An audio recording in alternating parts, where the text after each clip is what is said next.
Hey there, I'm Kathlena, and yes, it's time for us to say, dang, that's delicious. I want to show you guys how to make a really pretty cake today. I know we've done some cakes before, but this one's a little bit different, and let's be honest, I just really like doing cakes because I feel like they're just such a victory moment. Like, wow, it's free from all these things, and it's beautiful, and it's delicious. Like, it's just a winner. So, what I've got here are 8-inch rounds that have been baked up and frozen. Remember, when you're decorating cakes, especially free-from cakes, I can't stress enough the importance of freezing your cakes. It makes it a million times easier to decorate. And yeah, like, I can't stress it enough. Freeze your cakes. Like, that's the lesson. If you take nothing else from all of this today, is to freeze your cakes. And here I've got a bit of frosting prepared. Today we're going to be working with vanilla, cherry, orange, and strawberry.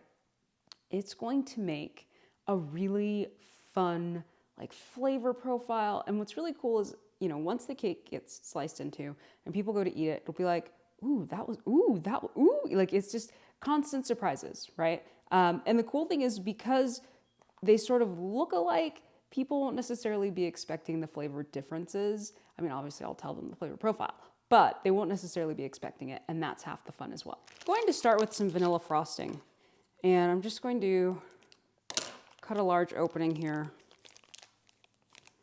put down a little bit of frosting glue,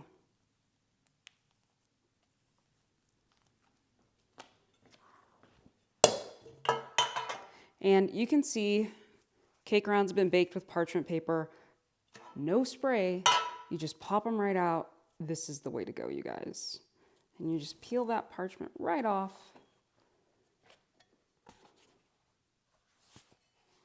And you'll center up. I like to use paper towels to keep my fingers a little bit clean. And just give it a press. Basically adhering that cake down to our layer. Okay, time for the fun to begin. So knowing that I'm going to be doing 3 layers, and we've got these 3 separate colors, I'm going to do essentially a pink, a white, and a pink. That way it looks really great when you cut into it. So I'm going to start with this strawberry here. I'm going to cut a nice large opening.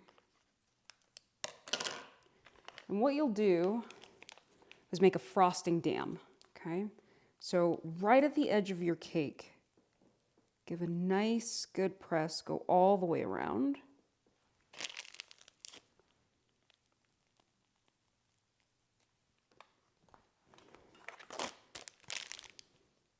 And now we just fill with our frosting. You can go up and down, you can go in a circle, doesn't matter. Like, nobody's going to cut into it and be like, oh, I know what she did and it's terrible. Like, it's not like that. It's just gonna be cake. Going to take an offset spatula. So if you were to hold the handle perfectly straight, you can see this is at an angle, right? This is an offset spatula. It makes it so that as you go through, your hand doesn't touch the frosting, and it just makes everything easier. So if you don't have one of these in your toolkit, this is actually one of those very basic tools that I think everyone should have when you're attempting to decorate cakes. So I'm just going to give this a little smooth down because there's a couple of spots where it wasn't quite filled in. So I just want to make sure it's nicely filled in. I'm going to wipe this off so that I can just reuse it for the next layer, but without transferring the flavor. Okay, now for the next big cake decorating tip. Once you've done your first layer, you're going to put the rest on upside down, like this. Give it a press. The reason you're doing upside down is because this is going to create essentially a smooth top for us to work on, okay? Now you're going to grab your vanilla frosting, and the reason we're using vanilla as the we're going to do like a shabby chic look, but the reason we're using the vanilla is because it's essentially a unifying flavor, right? We've got these 3 flavors here. We don't want to pick anything that will clash, so vanilla is a good bet. You're going to fill in. You can see that there's a gap here, okay? And the gap is, one of the reasons the gap is there is because we went upside down, but that's okay. So we're going to fill in this gap. Okay. Now, you'll notice I wisely preloaded quite a few bags. So I'm going to move on to my next bag. Same deal. I'm going to put down a frosting dam.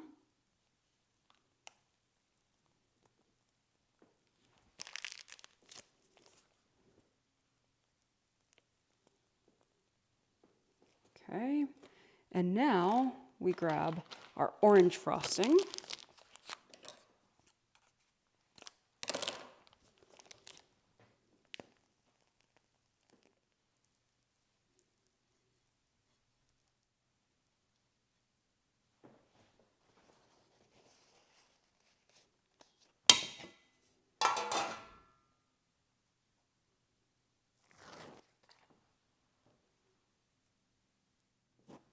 Look at this, it's coming together. Okay, same deal.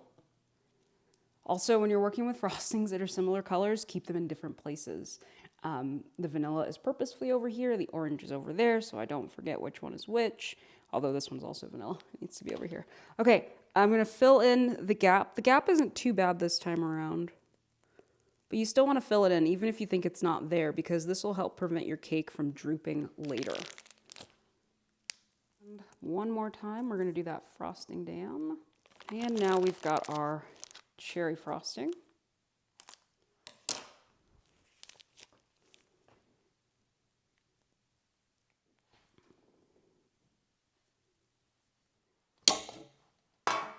Okay, our final layer. And this layer will really help you understand why we go upside down. Because now, number one, you notice I didn't level a single cake. I didn't have to pull anything out and do any leveling. That comes from baking consistent heights. If you go too tall, then you'll end up with a very domed cake. So it's knowing how high to bake, but it's also the fact that because we went upside down, even if we had a domed cake, we technically didn't have to level because no one's going to see it. It would have been hidden away by the frosting layers. So using that technique, I've been doing the upside down technique for a very long time. And the cakes always look super straight on top and you never, you just don't have to level. And another reason though that I don't level, when you're working with free-from cakes, you want as much structure as humanly possible. As soon as you start cutting into it, you're destroying your structure and you are more prone to cake collapse. So with free-from especially, it's just, be careful out there, guys. All right, I am going to get this filled in one last time. And because we're working with a frozen cake, your frosting may have started to set some. So keep that in mind for this next portion. But I'm going to put on a little more frosting because we're going for that shabby chic look. And that really just means you're not, it's sometimes called naked cakes, but it means you're not going to completely cover it perfectly. You're not going for perfection, you're just going for covered. So I've got a cake smoothing tool here, and I'm just going to go around. I'm going to go around several times.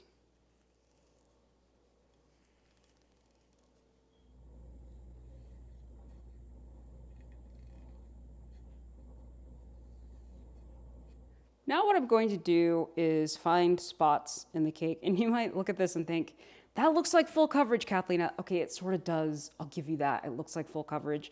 It's not perfect though, and it won't be perfect in the end. So what I'm going to do is look for any spots that need a little bit of extra filling. And up here, up top, there needs to be there's some holes down here. And I'm just gonna use the frosting that's right here. So I'm just gonna grab this and put it on like so.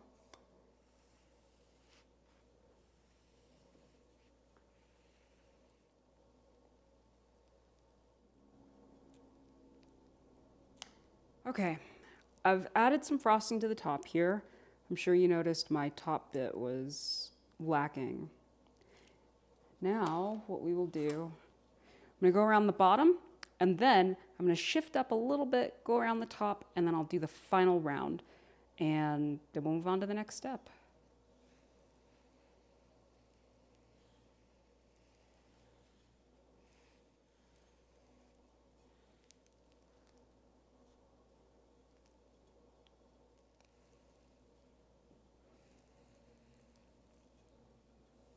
Okay, for the final, and you'll notice I had to go through and patch up a little bit, and that's because the frosting set on a cold cake, and then I went around again, and it sort of like makes it almost look flaky, which you don't want. So if you have that happen, just put a little bit of fresh frosting on and go around a couple more times.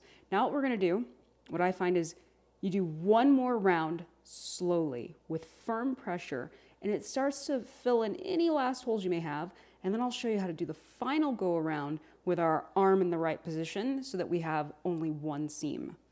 Okay, so I'm putting on firm pressure and I'm moving pretty slowly. And that usually fixes up any issues you have. Yeah, it's coming out way smoother, which I appreciate. Now to get one seam, roll up your sleeves. What you're gonna do, your twisting hand, the hand that moves the turntable, is going to come all the way around to the start position, like so. And you can see my sleeves are rolled up. It's real close to that cake. Your smoothing hand is going to grab your tool, and it's not going to move. The hand that moves is this hand, okay? And in this particular cake, normally you don't have to angle yourself, but because this one's so tall and I don't want my arm to run into it, I've got to be angled kind of funny to start with. Still doing slow, firm pressure.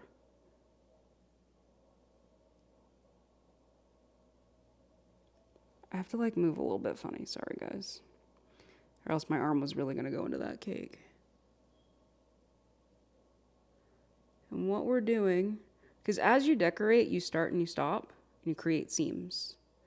And this one has at least 2.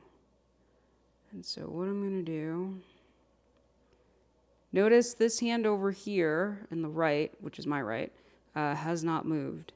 The hand on the left is doing all the work. I'm now twisting under. I hope you guys can see how my hand is now going under, and it still continues to push forward.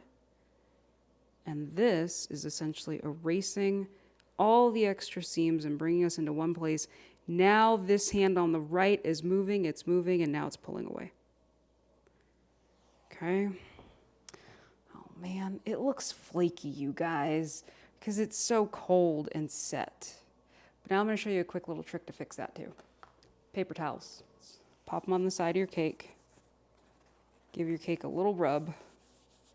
And this can sometimes help smoothen out those flaky bits.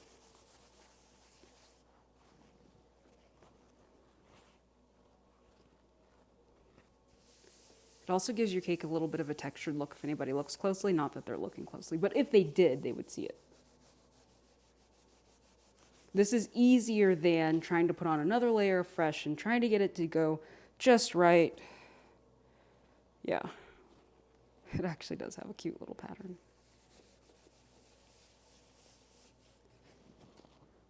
Obviously, if you're selling a cake, please don't do this.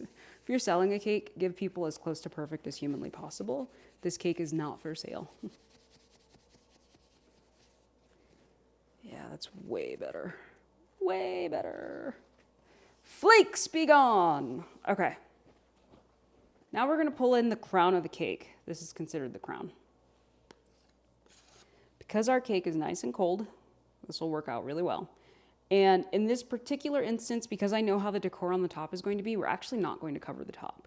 So what we're about to do is going to be the edge of the cake, and we need to get it right so that the final cake looks great.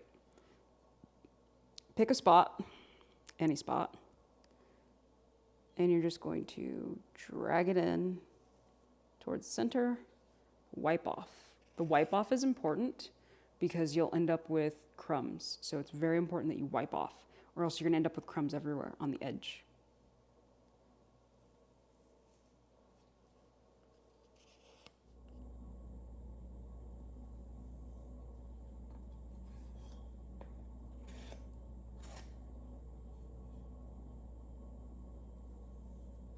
Okay, now what we're going to do is the foot of the cake.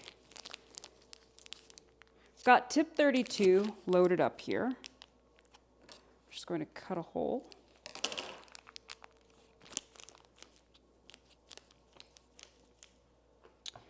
And for this, we're essentially doing like an ocean wave. So it's like this. Okay.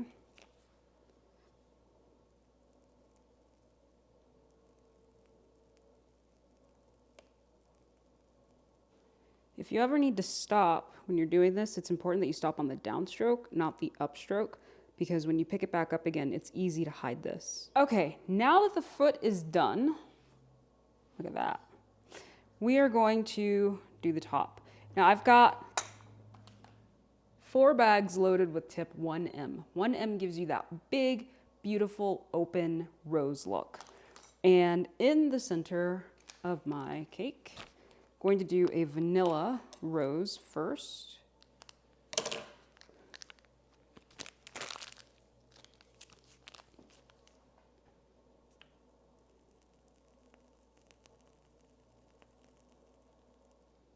Okay. Now we've got cherry.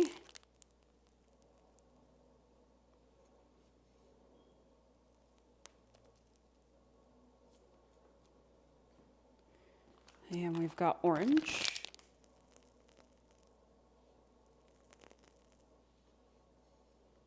And now we've got our strawberry.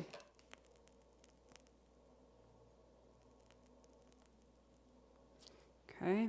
Now I'll go through and just put it wherever and see how it ends up. Okay, it's done. There you have it. I'm happy with it. I'm pretty sure the person who's gonna eat it will be happy with it. So we've got that ultra low sugar chocolate cake. We've got vanilla, cherry, strawberry, and orange, dairy-free buttercreams, all gluten-free, vegan, top 9 allergy-free. And honest to goodness, people will be saying, dang, that's delicious. I used recipes like these for the bakery that I used to operate, and thousands of people without food allergies said it was some of the best cake they'd ever eaten. One lady, she took a bite and she goes, I can die now. And I was like, wow. And I can't even eat it, so I didn't really understand what she was talking about. But apparently this cake is so good that once you eat it, it's like, you're good to go. So I hope you enjoyed this. And if you have questions, drop them below. I'll also link to some helpful resources, and I will see you next time.